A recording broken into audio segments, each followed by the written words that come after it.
What is up, Guff gang? It is I, Joey Marino from Grown Up Fantasy Football, back again here to talk about tight ends.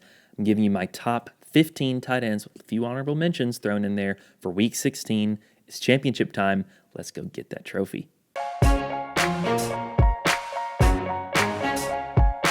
All right, so before we get into the video, be sure to hit the like button down below and subscribe. We're putting out rankings for Week 16 and 17, and once the NFL playoffs start, we're putting out some playoff pick'em predictions. And go follow us on Twitter at GrownUpFF so you don't miss any of the Grown Up Fantasy Football content here for you.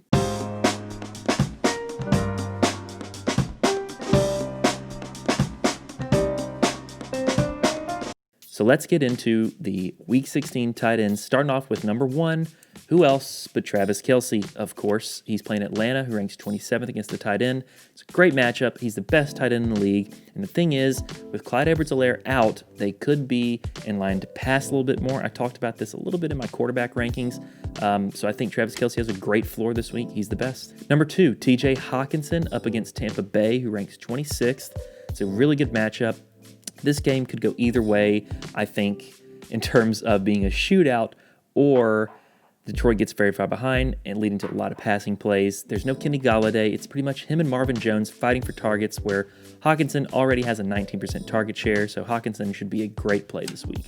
Number 3, Darren Waller against Miami, who ranks 5th against the tight end.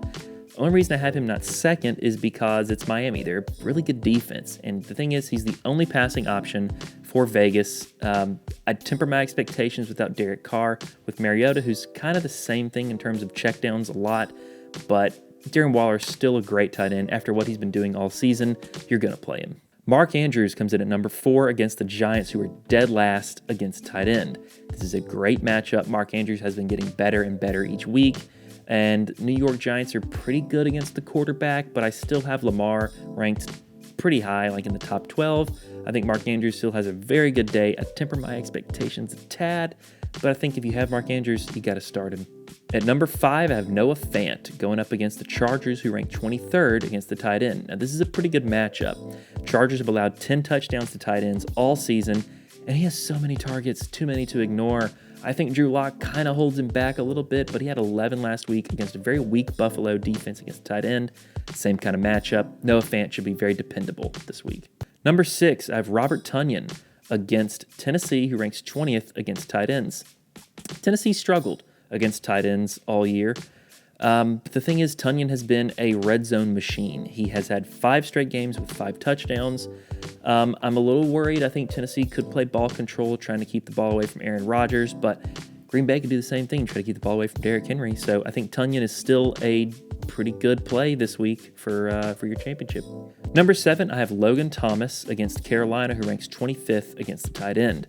This is a good matchup, and he has been getting so many targets lately. He has 70% target share, and outside of Terry McLaurin, now that Antonio Gibson is out, Logan Thomas is basically the best option for Washington right now in terms of passing, so Logan Thomas should have a good day against Carolina. Number 8, I have Rob Gronkowski against Detroit, who ranks 8th against the tight end. It's strange because Detroit has been terrible on defense everywhere, pretty much except tight end. It's not a great matchup, and he's kind of cooled off lately. Tampa Bay has been streaky, but so has Gronk. They could get to an early lead, and he has had a ton of red zone looks, so Gronk is an iffy play. Temper your expectations, and maybe look at the wire to see what you have if you have Gronk. Number 9, I have Mike Gesicki against Vegas, who ranks 14th against the tight end. I think this is a pretty good matchup. Gesicki almost played last week. He was a game-time decision, and I think he was the closest to play out of the 3 Dolphins that sat out last week in terms of Parker, Jakeem Grant, and Mike Gesicki. Tua loves him in the red zone. He has tons of targets, 15% target share, which is pretty good for tight ends. It's kind of hard to ignore. I think he has a pretty good week this week. If you have Gesicki, you might consider starting him. Number 10, I have Hunter Henry against Denver, who ranks 9th against the tight end. It's kind of an okay matchup. It's kind of hard to tell with tight ends just because not everyone is so great in terms of tight end rankings. But I think the Chargers should get ahead in this game, and it could be a solid day for him. He has a 16% target share. The thing about Hunter Henry is 30% of his snaps he's played in the slot, and that's on a team that averages 43 pass plays per game, which is number 2 in the NFL. I think Henry has a pretty high ceiling, but his floor could be a little bit lower as well. Number 11, I got Dallas Goedert against Dallas, who ranks 11th against the tight end. It's a decent matchup. Dallas has been playing defense a lot better as of late, but it's been against poor offenses. He's looking like a nice option for Jalen Hurts. He's outpaced Zach Ertz in terms of targets for Jalen's 2 starts, 14-10. He should have a decent floor, but I'm kind of looking for a touchdown if I'm starting Dallas Goedert. Number 12, the end of the tight end ones, I'm putting Austin Hooper here. He's going against the Jets, who are 32nd against tight end. They've allowed the most yards, 926, and they've allowed 13 touchdowns to the tight end.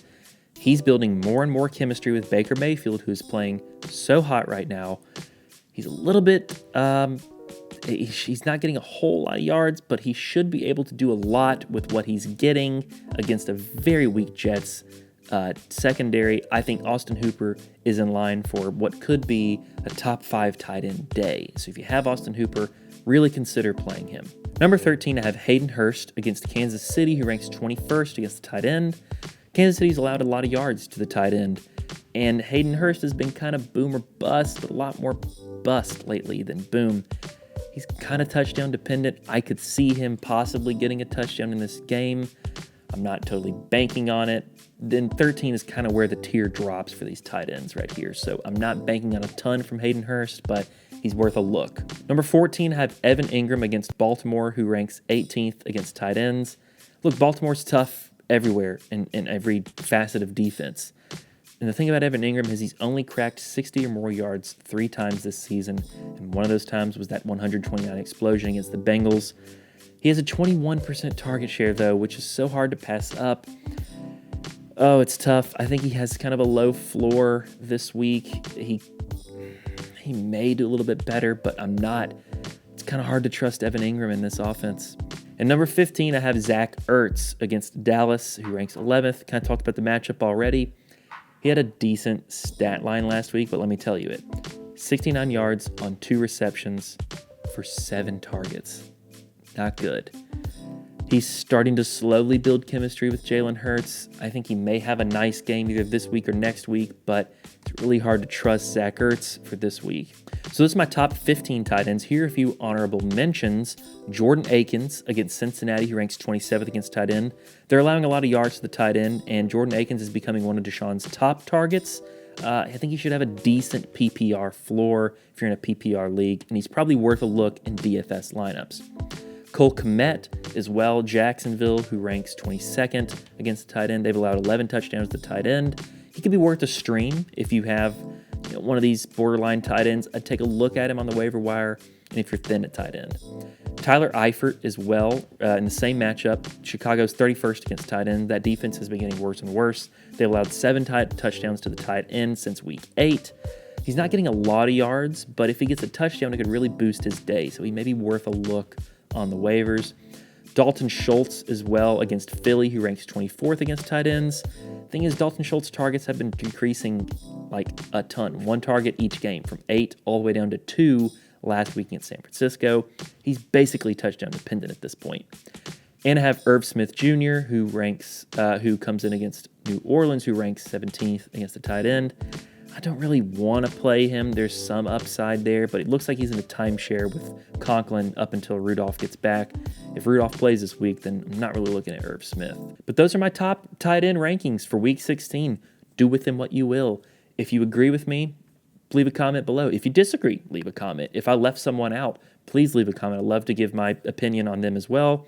Be sure to like and subscribe down below for all this great content. Follow us on Twitter at GrownUpFF. You want to win your league. I want you to win your league. I want you to win that championship. Go like and subscribe. Go grow up and go get guff.